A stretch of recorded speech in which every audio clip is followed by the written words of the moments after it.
the Kryell delegation arrived on Earth exactly as scheduled, in a sleek, elegant transport vessel that settled onto the tarmac of Geneva's International Contact Facility, with the smooth, unhurried grace of a civilization that had never once needed to worry about being underestimated. Ambassador Ves Ithrian stepped from the vessel's boarding ramp flanked by 6 aides, each one carrying themselves with the practiced calm of diplomats who had negotiated first contact protocols with 11 previous species before humanity. The Kryell Compact, spanning 43 star systems and nearly 3,000 years of recorded interstellar history, had built its entire approach to expanding civilizations around a simple, effective philosophy. Arrive first with words, assess quietly, and let the target species reveal its own weaknesses before deciding whether diplomacy, economic absorption, or something more forceful would ultimately serve the Compact's interests best.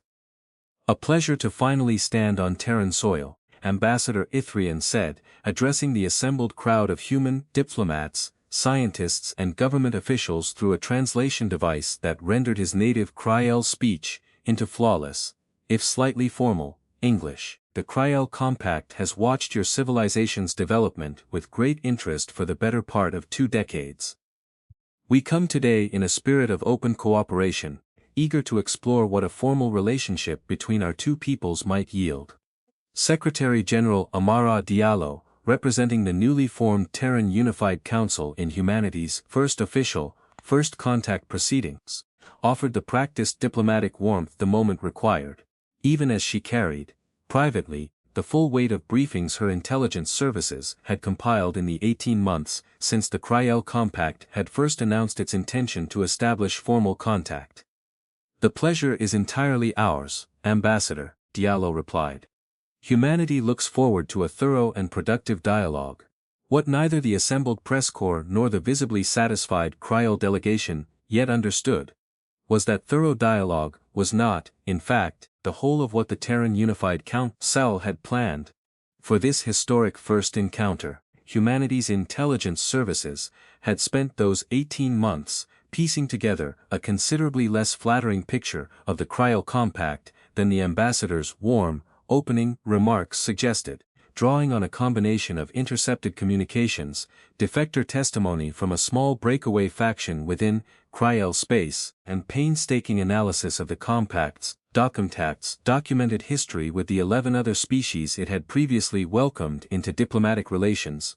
Director Hana Okafor of the Terran Strategic Assessment Bureau had assembled a briefing that painted a far more calculating portrait of the civilization now smiling warmly across Geneva's negotiating tables. Every single one of those 11 prior contacts followed an identical pattern, Okafor told the assembled Unified Council in the final closed-door briefing before the Kryell delegation's arrival.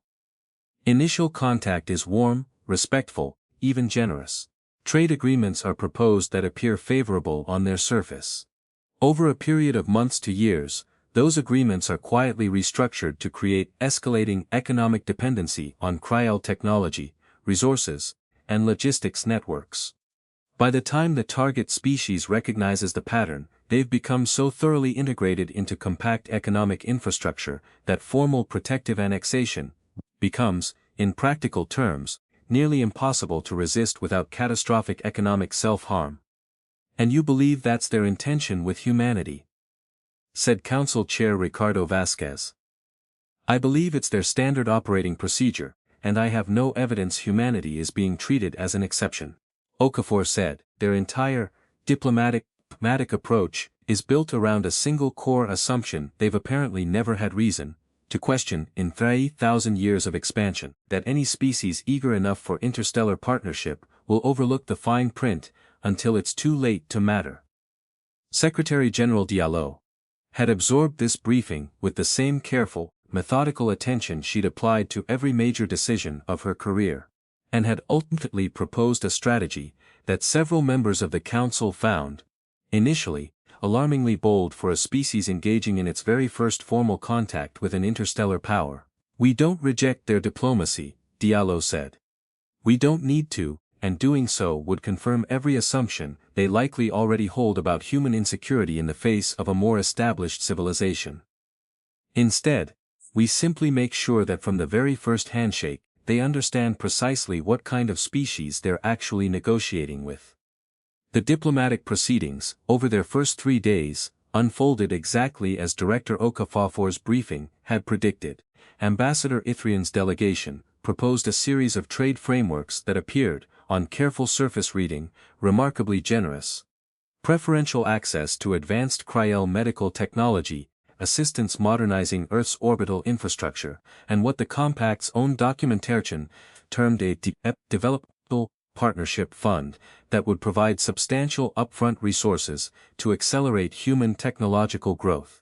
Buried within the framework's extensive legal language, however, exactly as Okafor's team had anticipated, were provisions that would have granted the Kryell Compact escalating control over Earth's orbital manufacturing capacity, exclusive licensing rights over any technology developed using Compact-provided resources, and a dispute resolution mechanism that would have placed final legal authority over any disagreement squarely in Compact hands. Human negotiators, led by Diallo's chief trade counsel Dr. Elena Vasquez, raised each of these provisions calmly and specifically over the following 2 days of talks, watching with quiet interest as Ambassador Ithrian's team responded with the practiced, reassuring dismissals of diplomats who had successfully talked 11 previous species past identical objections.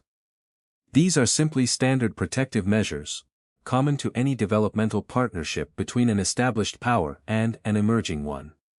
Ithrian explained on the 3rd day of talks, with the faint, patient condescension of someone accustomed to such objections eventually dissolving under sufficiently patient reassurance.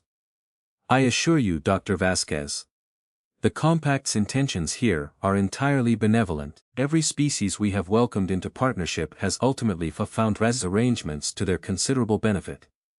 It was at precisely this moment, according to the carefully coordinated timeline the Terran Unified Council had established weeks earlier, that Secretary-General Diallo received a discreet signal from an aide, glanced briefly at her tablet, and turned to address the Kryell delegation with an expression of polite, unhurried interest.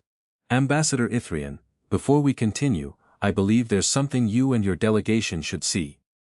The Prometheus Ascendant, humanity's first and only Titan-Class warship, had been under construction in a heavily classified orbital shipyard for nearly 6 years, funded through a combination of international defense budgets that had, for the better part of a decade, been quietly consolidated under the newly formed Terran Unified Council, specifically in anticipation of exactly this moment.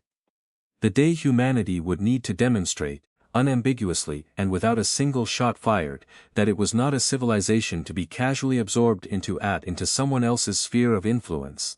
At just under 4 kilometers in length, armed with weapons systems developed from humanity's own independent research, rather than any borrowed alien technology, and crewed by nearly 12,000 personnel, the Prometheus Ascendant represented the single largest concentrated engineering achievement in human history, a vessel deliberately built not for offensive conquest, but for exactly the kind of unmistakable, silent statement its arrival was about to make.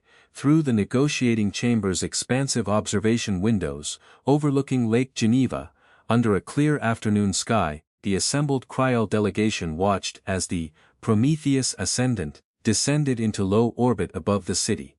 Its enormous hull catching the sunlight in a display that required no accompanying words to convey its scale. Ambassador Ithrian's carefully composed diplomatic expression faltered, visibly, for the first time since his delegation had arrived on Earth. That vessel, he said slowly, consulting a rapid analysis being relayed to his translation device by his own delegation's technical staff, was not disclosed in any of the technological assessments your government provided prior to these negotiations. No, Diallo agreed pleasantly, it wasn't. Ambassador, Dr. Vasquez added, her tone remaining entirely cordial even as the substance of her words shifted the entire tenor of the room. I want to be clear that humanity has no interest in conflict with the Kryell Compact, nor any intention of using this vessel offensively against your people or any other species. But I think it's important, given the specific provisions we've been discussing over these past 2 days, that your delegation understands exactly what actually kind of civilization you're actually negotiating a partnership with. We are not a species that stumbled into interstellar contact unprepared. We have spent considerable time and resources anticipating exactly the moment and preparing accordingly. The remainder of the negotiations, conducted over the following week, proceeded along a markedly different trajectory than their opening days had suggested. Ambassador Ithrian's delegation, having consulted extensively with Compact leadership following the Prometheus Ascendant, its deliberately timed arrival, returned to the table with revised proposals that stripped away nearly every provision Dr. Vasquez's teams had flagged as concerning, replacing the Compact's original developmental project fund with a considerably more balanced trade framework that preserved Earth's full sovereign control over its own technological development and orbital infrastructure. I confess, Secretary General, Ithrian said, during a private session on the negotiations' final day, having largely dropped the practiced diplomatic formality of the proceedings' opening days, the Compact's approach to first contact has succeeded, without meaningful modification, across 11 previous species. We had not anticipated encountering a civilization capable of matching our own technological demonstration so early in its own interstellar development, nor one so evidently prepared for exactly the kind of leverage our standard diplomatic framework typically relies upon.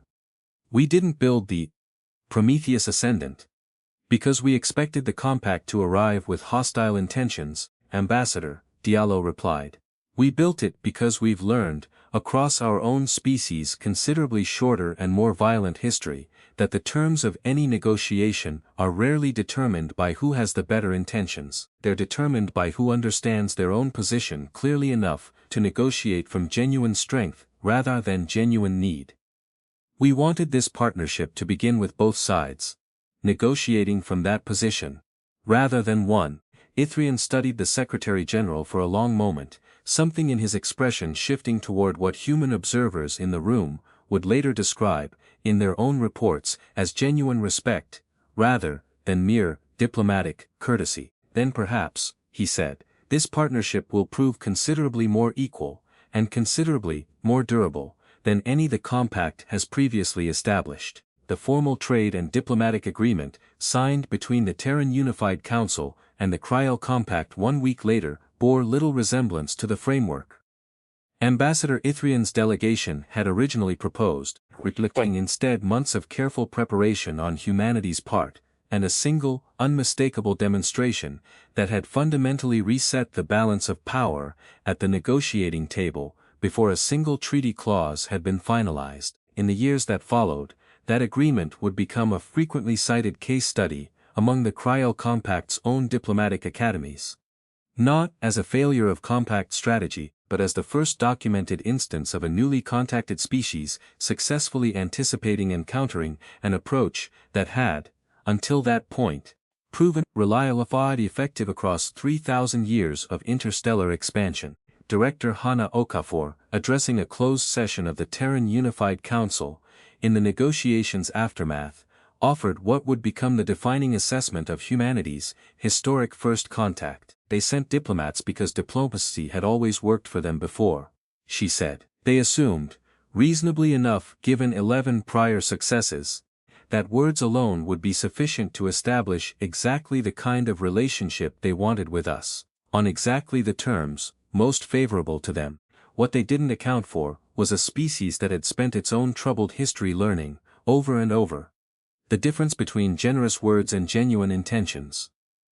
And that had decided, from the very first handshake, to make sure any partnership humanity entered into among the stars would be built on demonstrated strength, not assumed goodwill. Secretary General Diallo, reflecting on the encounter in a private address to the Terran Unified Council months later, put the lesson more simply. They came expecting to negotiate with a species that didn't yet understand its own value, she said. We made sure, from the very first afternoon, that they understood exactly how wrong that assumption was. Everything that followed, every fair term in that final agreement, came from that single moment of clarity. Sometimes the most important thing a new voice in any room can do isn't argue its case more persuasively. It simply makes sure everyone else in the room understands, without ambiguity, that they're not the only ones with strength worth respecting.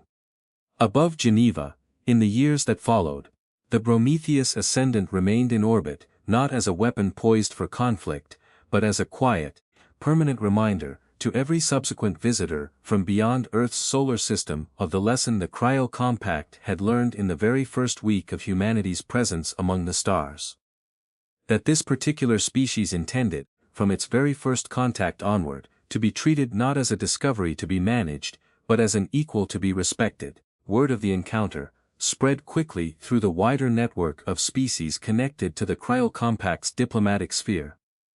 And in the years that followed, humanity found itself approached by delegations from 3 additional civilizations, each one, according to Director Okafor's later analysis, noticeably more careful and more transparent in its opening proposals than the historical pattern the compact itself had once relied upon, whether that shift reflected genuine respect or simple caution, born of uncertainty about what else humanity might be quietly preparing.